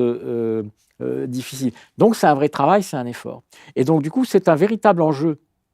C'est un véritable, je dirais, à la fois enjeu sanitaire et politique, que de créer le temps, l'espace et les conditions de vie sociale et d'organisation de la vie politique qui permettent à cette discussion intelligente d'évoluer. D'autant que, pardon, c'est peut-être la question suivante, on va voir. Non, j'allais te dire que justement, il y a des choses qui peuvent aider à ça, puisqu'il y a un antidote à la bêtise. Oui, alors absolument, mais, on est vraiment en face, pour le coup, ce qui montre qu'on est dans un dialogue, effectivement, où on se comprend. C'est que la bonne nouvelle de tout ça, de tous ces biais cognitifs, comme quoi, je dirais, la nature ne détermine rien à l'avance, parce qu'elle est complexe. Ces biais cognitifs, il ne faut pas les interpréter comme on l'a souvent fait dans une logique un peu la philosophie cartésienne traditionnelle, c'est que l'erreur, en quelque sorte, est une faute. Voilà, et donc, si on se trompe, c'est pas bien, c'est quelque chose qui est condamnable. En réalité, ce serait quand même assez curieux que l'évolution nous ait disposé dans notre cerveau de tous ces biais si c'était fondamentalement contraire aux intérêts de la nature humaine, si c'était une erreur de la nature en quelque sorte. Non, c'est pas ça. C'est-à-dire que cet ensemble de prédispositions psychiques qui certes nous facilitent pas la tâche lorsqu'on doit individuellement faire effort de réflexion et accéder à la vérité, peuvent nous faciliter considérablement la tâche lorsque nous sommes dans la discussion collective, dans la délibération collective, dans l'équipe de réflexion, de travail et de recherche. Ces mêmes biais qui nous empêchent de voir une évidence quand on est tout seul à réfléchir, sont ceux qui vont nous permettre de la découvrir quand on est en collectif. Pour une raison bien simple, c'est que puisqu'on est très doué pour convaincre qu'on a raison et pas pour voir nos propres erreurs, on est donc aussi forcément très doué pour pouvoir convaincre, à comprendre et à découvrir les erreurs des autres. Donc on est très doué pour découvrir les failles et critiquer les autres comme les autres. Et bien du coup, quand on est dans une discussion autour d'une table collective, mais entre des gens qui ne sont pas en compétition pour de l'argent, pour une place, pour un poste, qui sont juste ensemble en train de discuter un problème, où il faut trouver une solution pratique à un problème ou à une question théoriquement entre des gens qui sont bienveillants entre eux, il n'y a pas de stress, de rivalité, de compétition, c'est vraiment, ils ont le même goût, ils veulent trouver, ils veulent trouver la solution. Leur seule obsession, c'est ça. Et leur seule compétition, c'est qu'ils veulent essayer de montrer, effectivement, comme tous, biais de confirmation, qu'ils ont raison. Donc, montrer que les autres ont tort. Eh bien, quand vous avez 10 personnes autour qui essaient de montrer que les autres ont tort, quand un va dire une bêtise, un truc qui est contredit par les faits, etc., les 9 autres vont le voir. Et ils vont être 9 à lui dire « Non, mais attends, tu vois bien que tu ne peux pas dire ça, pour telle et telle raison. » Et donc là, vous êtes obligé de reconnaître quand il n'y a plus de rivalité.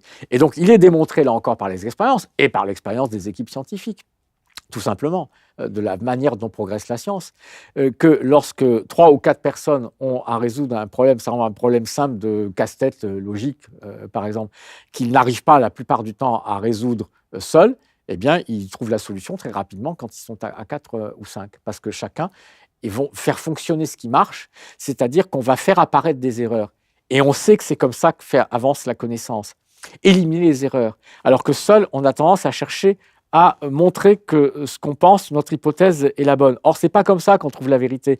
C'est en essayant de trouver quelles sont les hypothèses qui sont fausses. Justement, tu montres que voilà, une solution, c'est en effet l'intelligence collective. Et tu cites l'exemple très intéressant, finalement, des débats citoyens que je te laisse développer.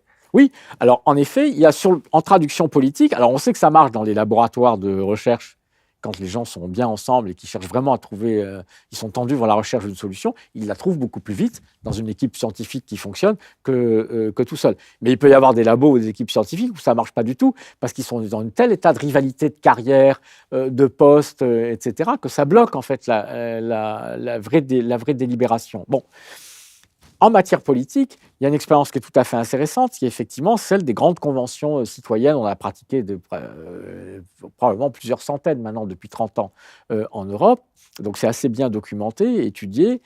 Je cite dans le livre, par exemple, le récapitulatif qu'avait fait le scientifique français Testard sur ce sujet, et qui montre que des gens qui sont réunis de manière régulière, qui sont tirés au sort et qui sont représentatifs de toute la population, donc d'âge, de classe sociale, d'opinion politique, de préférences religieuses, etc., sont réunis de manière régulière pour avoir à se prononcer très souvent sur des questions d'éthique, sur des questions relatives à l'installation d'une nouvelle technologie, enfin bref, sur un certain nombre d'enjeux de société, avis consultatif, vraiment de rendre un avis sur est-ce qu'il faut faire ça de telle manière ou pas. Et on s'aperçoit que des gens qui ont donc toute cette grande diversité de croyances, d'opinions, de préjugés, etc., sont capables de véritablement délibérer, d'écouter et de se documenter, d'écouter des experts qu'ils auditionnent, etc., de délibérer, et finalement de rendre des avis parfaitement raisonnés, de manière quasi consensuelle, c'est-à-dire avec des taux de majorité très forts, qui peuvent atteindre facilement les 2/3, 70%, etc., ce qui veut dire que des gens qui ont des préférences politiques opposées, des religions différentes, des valeurs différentes, des préjugés différents, des expériences différentes, des niveaux et des classes sociales différentes, peuvent par la délibération s'entendre de manière intelligente sur ce qui leur semble être aller dans le sens du bien commun. C'est-à-dire que momentanément, le biais égocentrique, la lutte des classes, tout ça, est suspendu pour faire place justement à la vraie délibération intelligente qui fait émerger le seul type de vérité qui puisse exister en politique, qui est la vérité qui est dite par des citoyens qui, hors de toute recherche simplement de leur point de vue et de leur intérêt personnel, essayer de discuter honnêtement avec d'autres pour essayer de convenir qu'est-ce qui est notre intérêt commun. Alors, On en a eu un bon exemple finalement sur le climat. Il y a eu cette convention des oui, citoyens sur le climat. Au début, on a dit ouais, c'est encore, ça brasse du vent, ça va servir à rien. Et on voit que les conclusions étaient extrêmement intéressantes et un vrai plan pour essayer d'améliorer les choses. Mais sauf qu'au final, on a vu que Macron a tout foutu à la poubelle ah ben et le ça, politique n'a strictement rien fait. Donc c'est aussi un problème quand c'est quoi alors, c'est la connerie politique aussi cette fois qui n'écoute même plus le bon sens des citoyens. je vais vous dire très honnêtement ce que je pense. C'est que en surface, et peut-être qu'en surface, ça n'est que ça, mais il y a une vérité plus profonde derrière ça. En surface, c'est simplement du marketing politique. Vous avez un gros problème, un grand trouble social, vous l'éteignez temporairement en disant on va faire une grande discussion, un grand débat, ce qui fait que les gens, au lieu d'aller sur les ronds-points, ils vont venir discuter un peu partout, ça va les occuper. Et puis après, on a eu le grand débat, on a eu la même chose pour l'écologie. Et puis après, on n'en fait rien parce que c'était que de la com, du marketing politique, et après, on passe à autre chose. Ça, c'est en surface, il y a sans doute de ça. Mais il y a une signification plus profonde. Qu'est-ce qui se passe si vous reconnaissez vraiment et que du coup, vous le traduisez dans la politique réelle, que ce qui sort d'une grande délibération d'une assemblée citoyenne, représentatif de la population et non pas de partis et de programmes politiques, propose des choses suffisamment et rigoureusement argumentées et pertinentes pour que le politique dise bah oui, c'est ça qu'il faut faire, donc on le fait. Problème. Vous reconnaissez que d'un seul coup, que la totalité de la manière dont fonctionne ce que nous avons encore le culot d'appeler démocratie représentative, etc., sont des institutions totalement dépassées qui ne permettent pas justement la révélation de la vérité collective et du bien commun. Et donc je développe. Il y a aussi des assemblées citoyennes qui ne fonctionnent pas du tout. La plupart, et on garde documentation, sur les assemblées citoyennes, vous savez, locales, pour décider du vote du budget, pour décider de l'implantation ou pas des bassines de réserve d'eau, là, vous voyez, en ce moment. Bref. Et le bilan sur ça est plutôt critique, hein, des chercheurs qui ont vraiment enquêté sur cette question. Pourquoi ? Parce que là, on n'est plus dans le débat entre des gens qui ne sont pas en situation de compétition et de rivalité entre eux. Vous êtes dans un débat local où il y a des vrais enjeux d'intérêts locaux. Donc on est dans la compétition des intérêts. Et en général, puisque vous êtes à un échelon local ou régional, en fait, tous les biais qui résultent de la compétition politique régionale ou locale entre les clans, même les clans de village, ressortent à cette occasion. Et puis, comme ce n'est pas organisé de manière systématique sur la base d'un volontariat, vous avez des effets, là, pour aussi de sélection adverse. Ne viennent que ceux qui savent le mieux parler et qui ont le plus d'intérêt à participer, etc. Et donc, ça ne vous donne absolument pas, on appelle ça démocratie participative, c'est la foire. Et ça ne fonctionne pas, sauf exception, bien sûr. C'est pas ça. Et donc, on voit bien qu'il y a des cadres sociaux. C'est pour ça qu'il faut s'inspirer plutôt des grandes conventions. Ces grandes conventions, elles disent quoi ? Citoyennes. C'est pas national. Il n'y a pas d'enjeu politique national ou local. Donc, ce type de rivalité peuvent pas entrer. C'est pas des gens qui vivent ensemble dans des communautés, donc ils sont pas en rivalité de reconnaissance, de machin et de bidule. Donc, on fait éliminer tout le stress justement de la rivalité, de la compétition, ce qui rend stupide et ce qui rend idiot. Donc, première leçon à tenir. Il faut créer des cadres sociaux où cette intelligence collective peut réellement apparaître. Et donc, moi, c'est ce que je dis, c'est la conclusion même du livre. Il faut regarder en face que le fait que notre système de parti de démocratie représentative est un système qui fonctionne à plein sur le biais égocentrique, sur le biais de confirmation, sur tous ces biais cognitifs et qui interdit l'intelligence collective. Un parti politique, c'est quoi ? Un parti politique, c'est un mouvement, une équipe de gens qui en général pensent tous la même chose, ou à peu près, parce que sinon ils ne seraient pas dans le même parti, donc exposition sélective. On ne discute qu'entre gens qui ont les mêmes principes, les mêmes valeurs et les mêmes programmes politiques, et qui ont que des rivalités de postes et de personnes, ce qui fait singulièrement augmenter le taux de bêtises à l'intérieur des partis politiques, et qui, pour gagner, pour avoir des électeurs, doivent représenter une certaine fraction de la population. Donc le travail même dans la démocratie représentative d'un parti, c'est d'essayer de convaincre une part suffisante de la population, mais une part seulement. Vous avez à avoir des hommes politiques qui vont être entraînés et qui vont passer leur temps à représenter un certain point de vue quand ils se retrouvent au Parlement pour débattre, là où on fait la loi. Le lieu où on devrait débattre, de chercher dans l'intérêt commun, quelle est la loi, la règle qui va dans l'intérêt commun. Chacun est encore dans la représentation de ce point de vue, donc de ce biais égocentrique. Pourquoi ? Parce que la réélection et le maintien au pouvoir dépendent de la capacité à continuer à représenter cette fraction suffisante de la population. Et en plus, les modalités du débat, puisqu'il n'y a que des enjeux de place, de personnes, et ce qui déploie tous les réflexes de stupidité qui sont liés à la compétition, à la rivalité entre les gens. Et on voit bien ce qui se passe à l'Assemblée nationale. Et donc, et pas seulement chez nous, partout. Donc dans des systèmes où, parce qu'un amendement vient de gens de l'opposition, même si en fait on est d'accord avec l'amendement, on refusera l'amendement parce qu'on ne va pas reconnaître que les autres ont raison. Enfin, bon. Donc on a un système de démocratie représentative qui est une véritable usine à bêtises, une usine à conneries politiques.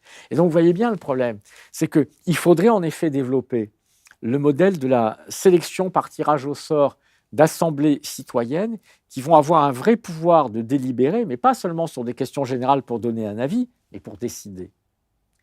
Pour dire, eh bien voilà, nous, les 600 personnes tirées au sort et qui ont accepté de venir et donc qui représentent la population, mais pas d'une manière partisane, c'est un État voilà, aléatoire et qui sont disposés à, pendant 1 an ou 2 ans, suspendre leur activité, évidemment rémunérés, indemnisés, ayant les conditions qui leur permettent et la garantie de pouvoir retrouver leur activité après. Vous allez faire la loi. Si vous allez délibérer entre vous avec tous les moyens nécessaires, comme ça existe déjà, hein, d'appareils administratifs autour pour apporter la documentation, faire le travail, etc., pour délibérer et pour décider. Ce qui n'enlève pas le rôle des partis politiques. Mais un rôle de partis politiques qui, du coup, deviennent des partis politiques ou qui rassemblent des gens qui, eux, sont intéressés par la proposition de programmes. Et donc, qui, du coup, sont vraiment intéressés par la recherche de la vérité, puisqu'ils ne peuvent plus accéder au pouvoir. Vous ne pouvez plus attirer des gens qui vont être en compétition pour le pouvoir. Vous ne pouvez attirer que des gens que ça passionne de discuter de la bonne politique économique, de la bonne politique sécuritaire, etc. Et donc, vous aurez la même diversité en fonction des valeurs, des préférences. Vous aurez la même diversité d'expression et de recherche. Ça, c'est le rôle des partis politiques. Et leur rôle ne doit pas être d'être une usine à envoyer des champions dans un truc où on continuera d'être dans la bataille des champions au lieu de faire la véritable délibération. Donc ça, c'est une piste fondamentale. C'est un projet politique ambitieux et complexe. Le cadre social qui permet que la délibération se passe dans ces conditions qui sont idéales pour la recherche mais un projet aussi éducatif, générationnel, un véritable projet de civilisation, car ce n'est pas le tout d'avoir une belle cathédrale institutionnelle nouvelle qui crée les conditions, il faut que la cathédrale soit pleine de citoyens, c'est-à-dire de gens qui étaient aussi éduqués depuis longtemps à ce goût-là, ce goût de la discussion, de la vraie discussion, de la vraie délibération pour décider ensemble, le vrai goût du respect de l'autre, y compris quand on est différent, y compris quand on n'est pas d'accord. Ça, c'est des trucs qui commencent à s'apprendre à la crèche, puis à l'école primaire, puis à l'école secondaire, avec à chaque étape l'apprentissage justement de la vie et de la discussion avec autrui, de la décision commune à chaque âge, pour ce qui relève de ce qu'on est capable de décider à chaque âge. Alors si vous faites ça sur une génération, vous avez effectivement à 18-20 ans, vous avez une génération de citoyens, de gens qui ont le goût de la délibération intelligente, qui ont le goût de la recherche de la vérité. Mais si vous ne fabriquez que des générations de gens qui passent 3 heures par jour sur leur smartphone à chercher des news ou des stories sur les réseaux sociaux, qui croient qu'il n'y a plus aucune vérité qui vaille mieux qu'une autre, et qui sont inondés de tissus de fake news, de bêtises en permanence, qui sont abrutis dans un monde qui est devenu de toujours encore plus un monde de rivalité où leur but, de toute façon, s'ils font des études, c'est d'être le meilleur, c'est d'avoir les places pour avoir les postes, etc. Si vous continuez à les faire grandir dans un monde où, par ailleurs, ne compte que la rivalité pour être le premier, ça vous fera des générations d'abrutis. Et donc, on peut craindre qu'avec des générations de plus en plus abrutis, même si un jour on décidait de faire ces assemblées citoyennes, ça tourne au vinaigre, vous comprenez? Donc, c'est compliqué. Voilà, hein, ce n'est pas une solution simple, mais je vois pour moi la seule piste d'avenir de la démocratie. Alors, dans ton livre, tu traites longuement du cas Macron. Il y a un exemple qui est assez interpellant par rapport finalement à l'objet de ton livre. Tu as fait une présentation très intéressante qui est le vote Macron par catégorie. Et ça, on en a beaucoup parlé. On a dit, ah bah voilà, les cadres, ils votent beaucoup pour Macron, évidemment moins les ouvriers. Mais par contre, tu ramènes ça en voix réelle, parce qu'évidemment que les cadres ont voté plus pour Macron, mais en fait, les cadres, il y en a beaucoup moins que les ouvriers et les employés. Et donc, sur ce graphique-là, on a mis le vote en voix effective, puisque Macron en 2017 a eu presque 9 millions de voix, presque 10 en 2022. Donc en haut, on a mis la présentation habituelle avec les catégories dont les retraités. On sait que beaucoup de retraités ont voté Macron, mais derrière, on peut retravailler en disant oui, mais le retraité ouvrier, en fait, il faut le compter comme un ouvrier.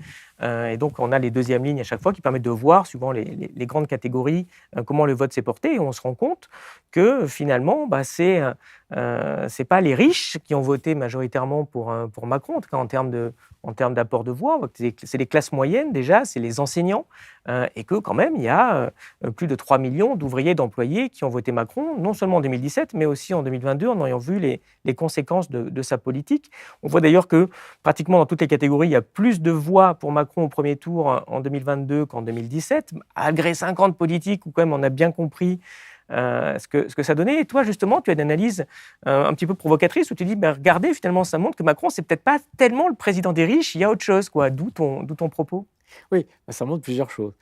Ça montre, en effet, c'est pour ça que j'ai un chapitre là-dessus, c'est important, parce que pour crédibiliser l'idée qu'il faut suivre la piste de la bêtise pour comprendre que des politiques malveillantes, de fait, pour le plus grand nombre, persistent aussi longtemps, eh bien, il faut faire un sort justement au biais d'attribution systématique qui consiste à dire que si des hommes politiques font une politique qui est mauvaise pour le plus grand nombre, c'est que c'est des méchants, ou voire des salopards, qui sont au service d'une classe dominante et qui se fichent pas mal de l'intérêt commun.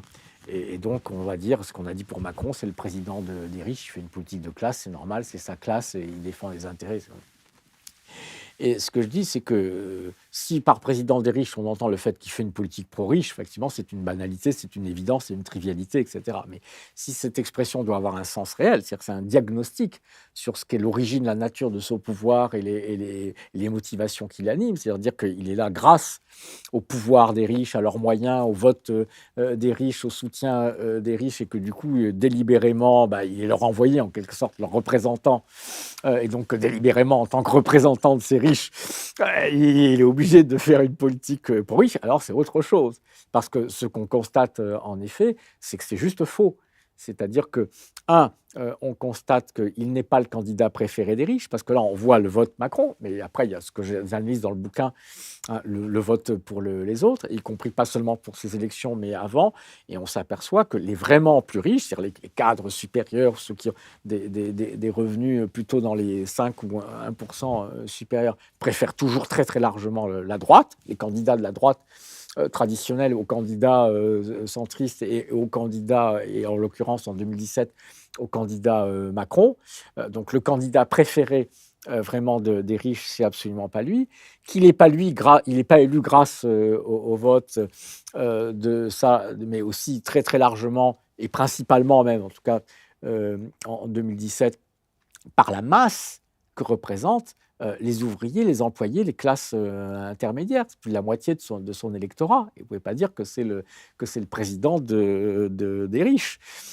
Bref, donc ça montre ça. La deuxième, justement, explication, surtout quand on voit que le coup d'après, ça augmente, ça nous dit quelque chose aussi du côté des électeurs.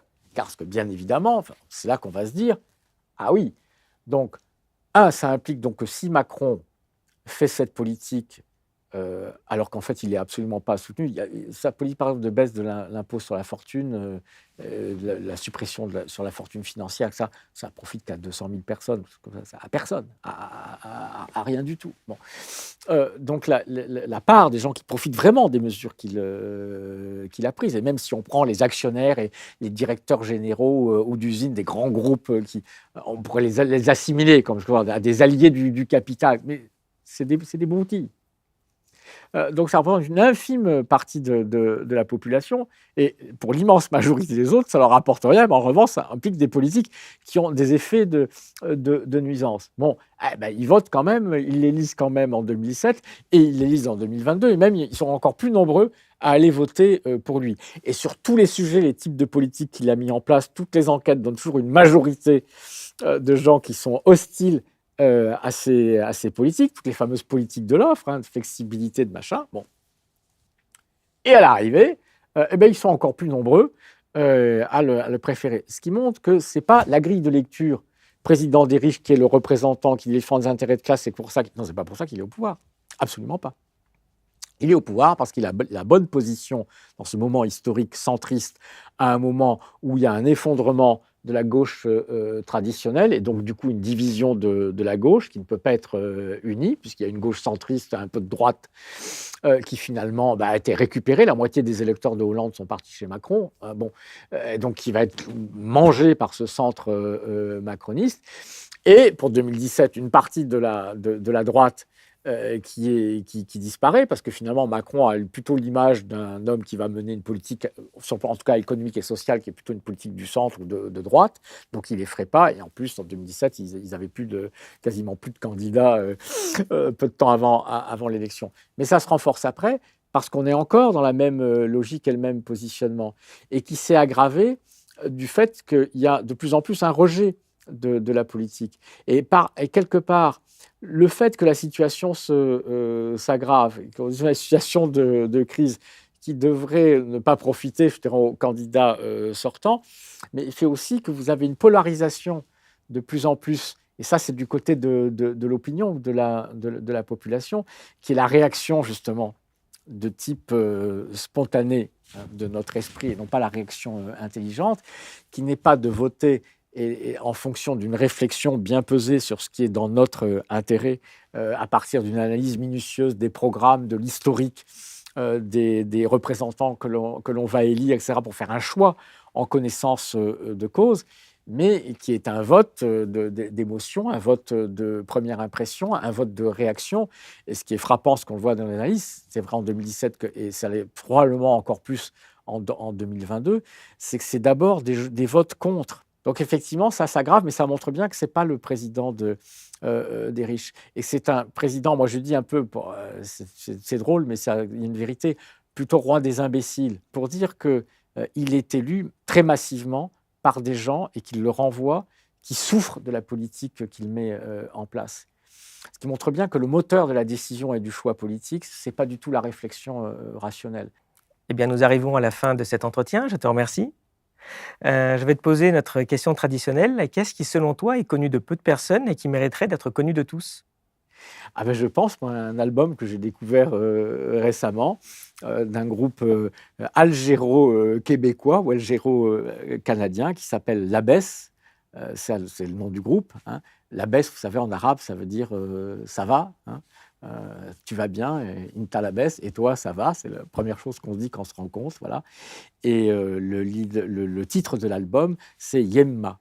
Yemma, qui est une façon de dire maman. Voilà.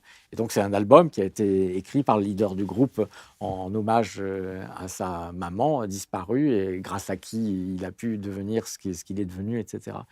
Et alors, c'est un album absolument magnifique. Moi, je l'entends nulle part. Je l'ai découvert par hasard. Je ne le vois nulle part. Et ce que j'apprécie tout spécialement là-dedans, c'est le côté métissé, justement, à la fois du genre musical comme de la composition du groupe. C'est très beau, c'est très rythmique. Ça mélange, il chante en arabe, il chante en français, il chante en espagnol.